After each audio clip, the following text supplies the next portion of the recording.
For 3 years, I had exactly one professional goal, and it wasn't a promotion or an award or a corner office with a view of a parking garage. It was to beat Theo Marsh. The day I finally did, the day I took the one account he wanted more than air, he sent me a text message that quietly demolished the entire plan I'd built my career around. 6 words. I read them standing in the middle of my office while my whole team was still celebrating, and I felt the floor tilt under me in a way that winning never had. My name is Sloan Avery. I'm 34. I run brand strategy at a small, underfunded, stubborn little agency called Meridian, the kind of place that survives on talent and spite because it can't afford anything else. And for most of my adult life, my biggest rival had a name, a face, and an infuriatingly good tailor. I should tell you up front, I'm aware of how this sounds. A grown woman organizing 6 years of her career around beating one man. My therapist had opinions. My sister had louder ones. But I think anyone who's ever had a true rival, the real kind, the kind who makes you better just by existing, knows that it stops being about winning at some point and becomes something closer to gravity. You orbit each other. You can't help it. I just hadn't worked out yet what that gravity actually was. Let me back up, because you can't understand the text until you understand the war. Theo and I met at an industry pitch competition 6 years ago. I was newer then, hungrier in the obvious way, the way that shows. He was already a name. Kessler Vaughn, his firm, was 3 times the size of mine, and Theo was their golden boy, the strategist clients requested by name, the one who could walk into a room full of skeptical executives and make them feel like they'd had the idea themselves. I hated him on sight, not because of anything he did, because of how easy he made it look. We were both shortlisted that first year for a regional tourism account. I'd worked 20-hour days for a month. I had charts. I had a narrative. I had a deck so tight it could have passed a security clearance. And then Theo stood up after me, didn't use a single slide, told a 2-minute story about his grandmother's postcards, and won the room before he sat back down. I lost. He found me afterward by the coat check, extended his hand and said, "You were the only person in there who scared me." I shook his hand and said, "Good, stay scared." He laughed like I'd given him a gift. That was the beginning. After that, we kept colliding. Same conferences, same award shortlists, same clients dangling the same contracts to see who'd bite harder. We developed a rhythm, the way rivals do. He'd take the flashy consumer brands. I'd grind out the unglamorous wins nobody wrote articles about. We needled each other across panel discussions. He once described my strategic philosophy on stage as aggressively allergic to charm, and I described his as a magic trick performed by a man who already knows you'll clap. The moderator had to move us along. The audience loved it. We were good theater. The skirmishes piled up into a kind of private history only the 2 of us kept score of. There was the year we both wanted a regional bank's account and he won it by 40 minutes of presentation, and I beat him to the after-party bar, where I bought his whole team around just to watch him fail to figure out whether I was being gracious or vicious. Both. I was being both. There was the conference in the dead of winter where the heating broke in the main hall, and we ended up the last 2 people in the building, arguing about whether nostalgia was a strategy or a crutch, until 2 in the morning, both of us too stubborn to be the one who left first. I drove home that night annoyed in a way I couldn't name, replaying every point he'd scored off me, and 3 of the points he'd let me score off him, which somehow bothered me more. There was the email he sent me. Once, only once, after a campaign of mine flopped publicly, and the trade press was unkind about it. No jab, just one line. For what it's worth, the idea was right. They were wrong to be scared of it. I read it 11 times and never replied, because replying would have meant admitting it mattered. It mattered. I still have the email. I'm not proud of that. What nobody knew, what I barely admitted to myself, was that Theo Marsh was the only person in my entire industry whose opinion I actually cared about. When I did something brilliant, I didn't feel finished until I imagined him seeing it. When I read a campaign he'd built, I'd feel that hot, ugly flare of envy, and underneath it, quieter, something that wasn't envy at all.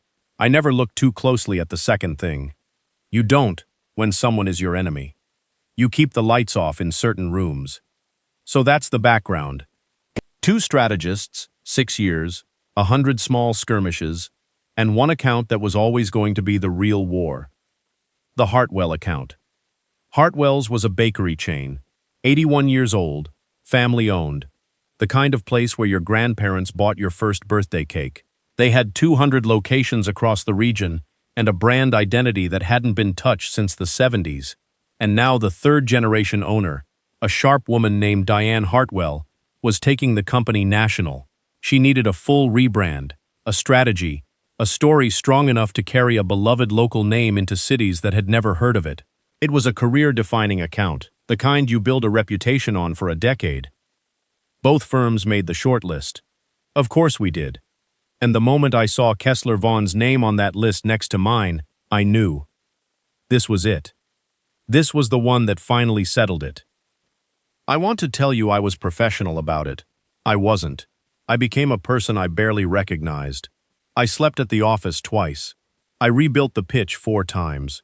My creative director, Priya, took my coffee away one afternoon and said, "Sloan, you've been muttering his name," to the printer. I told her I had no idea what she was talking about. I absolutely did. The pitch was on a Thursday. Diane Hartwell sat at the head of a long table with her leadership team, arms folded, expression unreadable. I walked them through everything. Not the flashy version, the true version. I'd spent 2 weeks in Hartwell's actual stores, talking to the people behind the counters, the regulars, the kids who came in after school. I learned the name of a woman named Rosa, who'd worked the morning shift at the original location for 31 years and knew 400 customers' orders by heart. I watched an old man come in every day at the same time, buy 1 rye roll, and sit in the same window seat to eat it. And when I finally asked him why, he told me his late wife used to send him out for that roll every Sunday, and now it was the only errand he had left that still felt like hers. I nearly cried into my notebook in the middle of a bakery. I built the whole strategy around a single insight. That Hartwell's wasn't selling bread, it was selling the feeling of being expected, of walking into a place where someone already knew your order and was glad you came. National growth, I argued, didn't mean becoming bigger. It meant making that feeling scale without breaking it. It meant teaching 200 new stores to remember people. When I finished, Diane Hartwell didn't smile. She just nodded slowly, the way careful people do when they've heard something true. "Thank you," she said. "We have one more team this afternoon." I knew whose team. I drove home gripping the wheel like it owed me money. They told us on a Tuesday. My phone rang at 9:40 in the morning. It was Diane herself, which I later learned was unusual. She liked to make the calls personally, only for the ones she'd thought hardest about. "Sloan," she said, "we'd like Meridian to lead the Hartwell relaunch." I don't remember saying yes. I remember the sound my team made. Priya actually shrieked. And I remember sitting down very suddenly in my chair. And I remember thinking, with a clarity that startled me, I beat him. I finally beat him. And then I waited to feel triumphant. The celebration spilled out into the bullpen. Someone produced a bottle of something cheap and warm. People were hugging me. And I stood in the center of it, smiling, accepting it, and feeling, underneath the noise, a strange, hollow drop in my stomach. Because the war was over. And the thing about defining yourself by a single rivalry for 6 years is that when you finally win, you don't just lose the war. You lose the person on the other side of it. There would be no more skirmishes. No more reason for our paths to cross. I had won Theo Marsh right out of my life, and somehow that landed like a loss I hadn't braced for. That's when my phone buzzed in my hand. A text. From Theo. I'd seen his name on my screen 100 times over the years.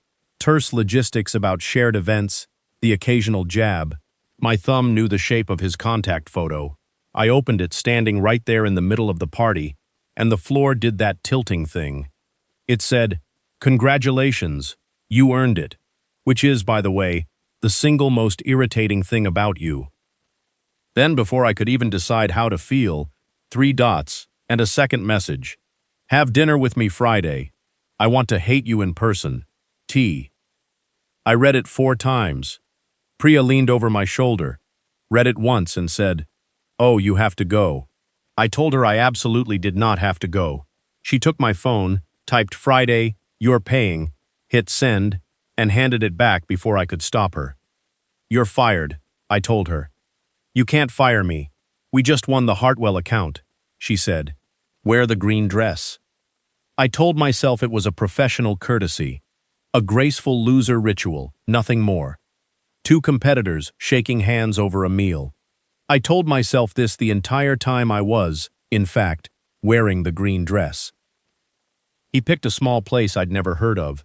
No white tablecloths, no performance, just a narrow room with mismatched lamps and a window seat near the back, the kind of restaurant that makes people accidentally tell the truth. He was already there when I arrived, and that threw me, because in 6 years I'd never once seen Theo wait for anyone. He stood up when he saw me. He was wearing a dark sweater instead of a suit, and without the armor of his usual tailoring he looked younger, and more tired, and more like a person than a rival. "You came," he said. "I came to collect," I said, sitting down across from him. "You said you wanted to hate me in person. I didn't want to deprive you." "Generous." He slid a menu toward me. "I lost the biggest account of my career to you 8 days ago. The least you can do is let me watch you eat in real time. You're taking it well." "I'm taking it terribly," he said cheerfully. "I've just decided to do it with dignity, which is harder and looks better." And just like that, we were doing the thing we'd always done, that fast back and forth that never quite landed where you expected it to.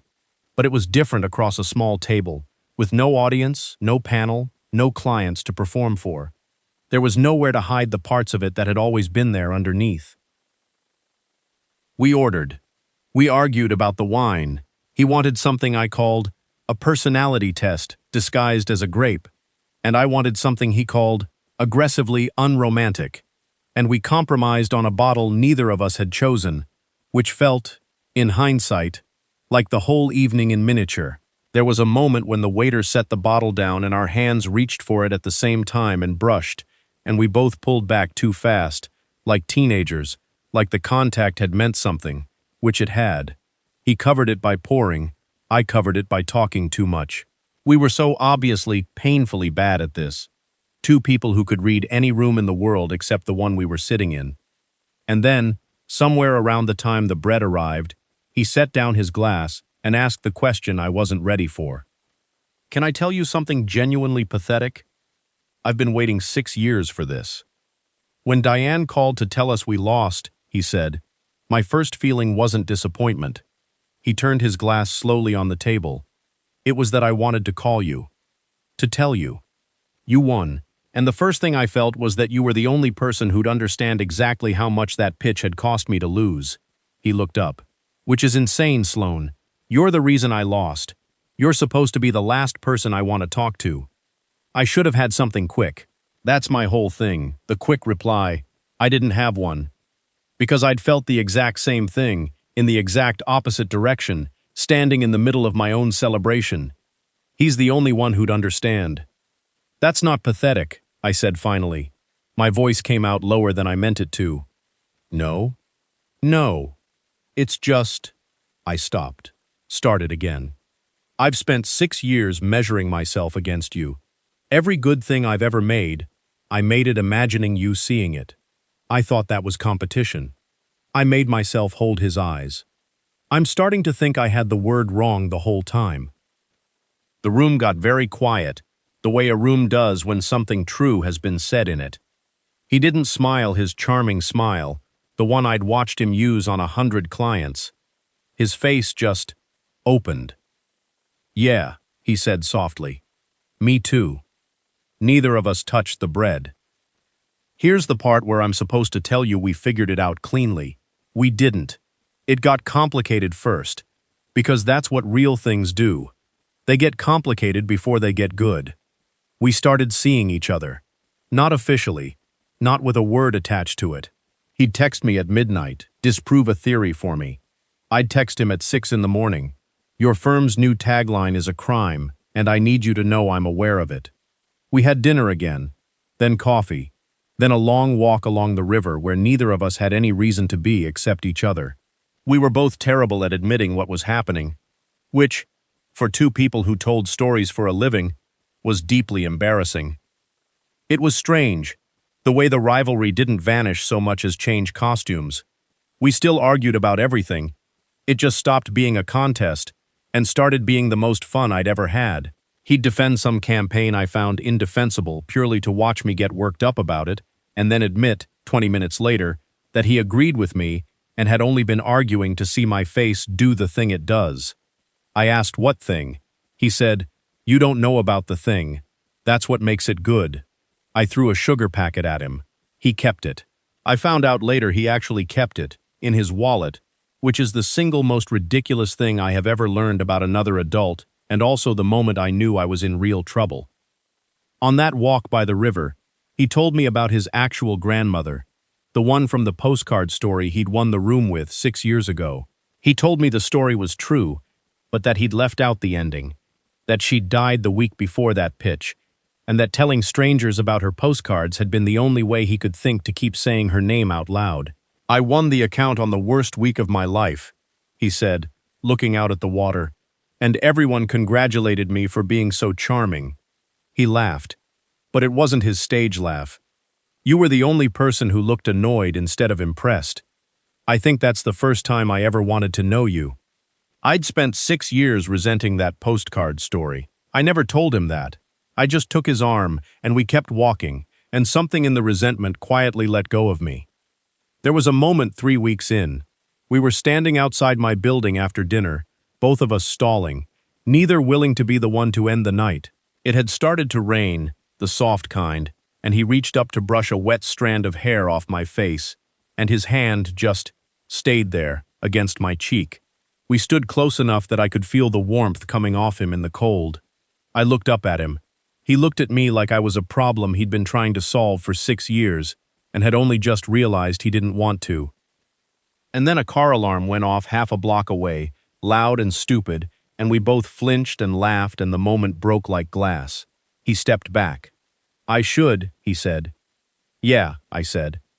I went upstairs and stood with my back against my own door for a full minute, heart going like I'd run there. We were so close, and then it almost fell apart. It was Priya, of all people, who put the crack in it, not on purpose.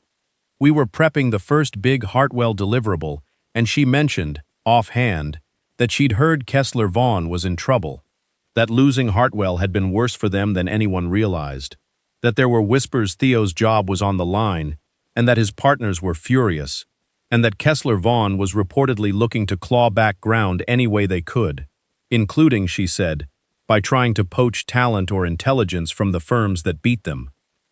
I laughed it off. And then, in the small hours of the night, in the dark, alone, the doubt crept in the way doubt does.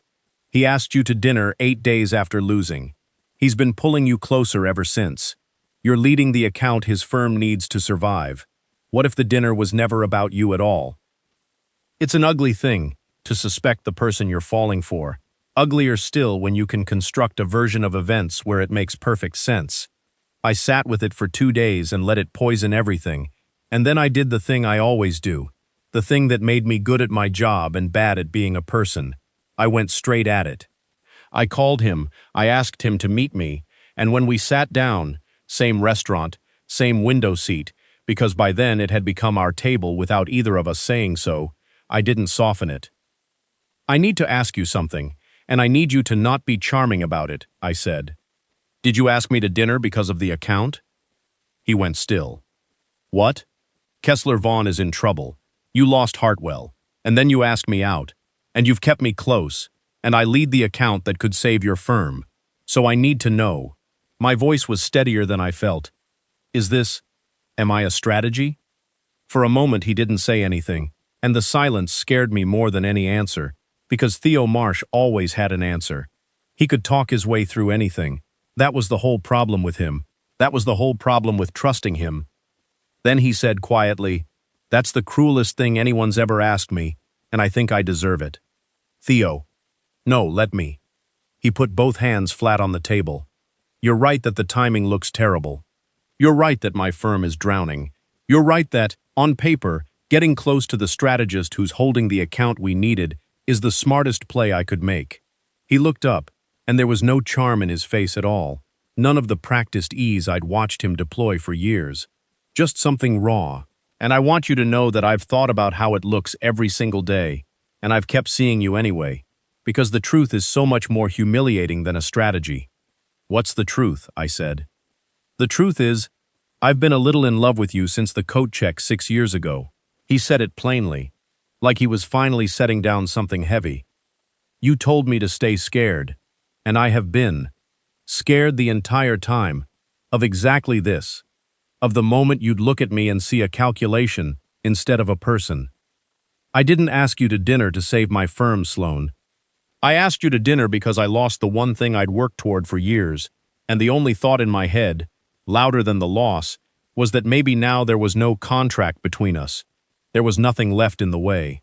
He exhaled. "I'd burn the firm down before I'd use you to save it. I need you to believe that, and I have no way to prove it except to say it to your face and let you decide. I want to tell you I had a clever response. I didn't. I'd built my whole life out of clever responses, and in that moment I had none of them.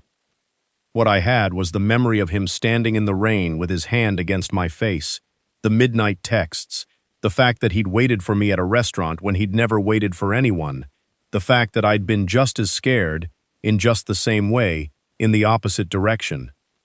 I reached across the table and took his hand. His fingers closed around mine like he'd been waiting 6 years to do exactly that, which, it turned out, he had. "Okay," I said. "Okay? I believe you." And then, because one of us had to, because I was done leaving the lights off in that room, "I've been a little in love with you since the coat check too. I just called it something else so I could keep hating you. It was easier than this." He laughed. A real one. Shaky and disbelieving. Nothing like his stage laugh. "This is going to be a nightmare," he said. "2 strategists in one relationship. We'll plan the wedding like a competitive pitch. You're getting ahead of yourself, Marsh.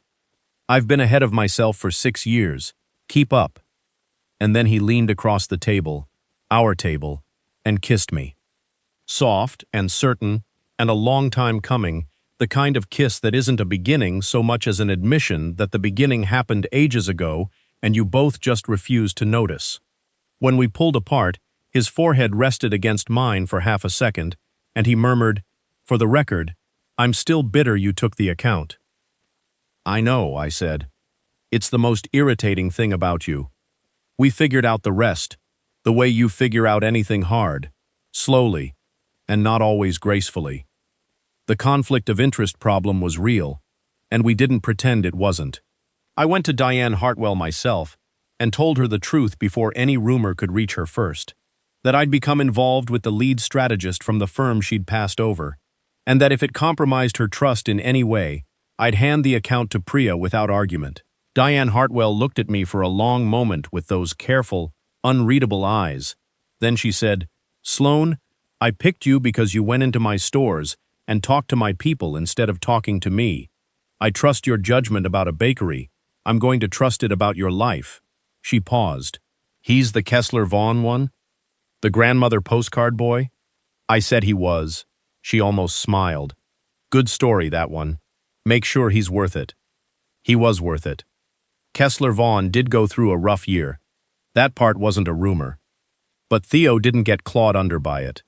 About 4 months in, over coffee in my kitchen, he told me he'd handed in his resignation. Not because of us, because losing Hartwell had made him realize he'd spent a decade winning accounts at a firm he didn't believe in, performing charm for people he didn't respect, becoming very good at a thing that left him empty. "I want to build something small and stubborn," he said, "and impossible to be cynical about." I told him that sounded like a worse-funded version of my entire company. He said, "Yeah, I noticed how happy you are. It's annoying. I want it." He started his own shop, tiny, 3 people and a bad coffee machine. And here's the thing I never saw coming 6 years ago at that coat check. He and I were never going to be on the same team. Not really. Not in the way that erases who you are. We were still rivals. We still pitched against each other twice that first year, and once he beat me, and once I beat him, and both times we celebrated together afterward at our table by the window, the winner buying, the loser allowed exactly one round of dignified complaining. I learned what it's like to lose to someone you love, which is its own strange education. The night he beat me for a children's hospital account I'd wanted badly, I came home sharp-edged and quiet, braced for him to gloat, half wanting him to so I'd have something to fight. He didn't gloat. He'd already cooked. He sat me down, slid a plate in front of me, and said, "Your strategy was better than mine. They went with mine because it was safer, and safer isn't the same as right. And you know that, and I know that. And I'm going to spend the rest of the year quietly resenting that I won." Then he reached over and ate a piece of bread off my plate, because some things between us would never change. I stopped being angry somewhere in the middle of that sentence.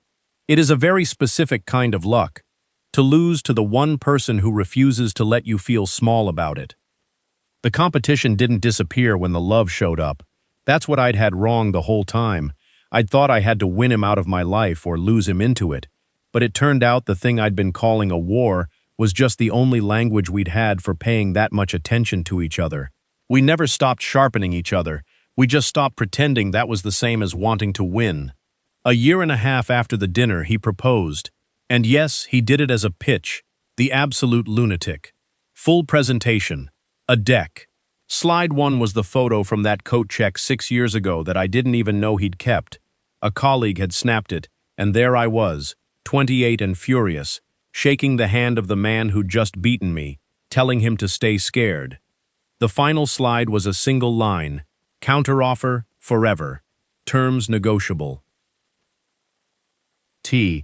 I said the rivalry demanded I make him sweat first. I made him sweat for about 9 seconds. Then I said yes, and accused him of manipulating me with strategy, which he absolutely had, and which is, to this day, the most irritating and most wonderful thing about him. People always ask how we got together, and Theo loves to answer first.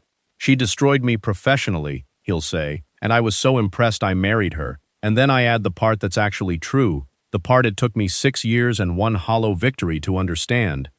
That I spent all that time thinking I wanted to beat him, when what I really wanted was for someone to be paying that close attention. He had been the whole time. I just kept the lights off in that room until the night he lost the only thing standing between us, and asked me to dinner so he could hate me in person. And finally, we both stopped pretending that's what it was. So tell me, have you ever wanted to beat someone so badly that you didn't notice you'd actually been falling for them the entire time? And if your biggest rival lost to you and then asked you to dinner to hate you in person, would you have gone? Be honest in the comments. I want to know who's brave enough to show up to that table. If this story pulled you in, do me a favor, leave a like, subscribe for more, and I'll see you in the next one.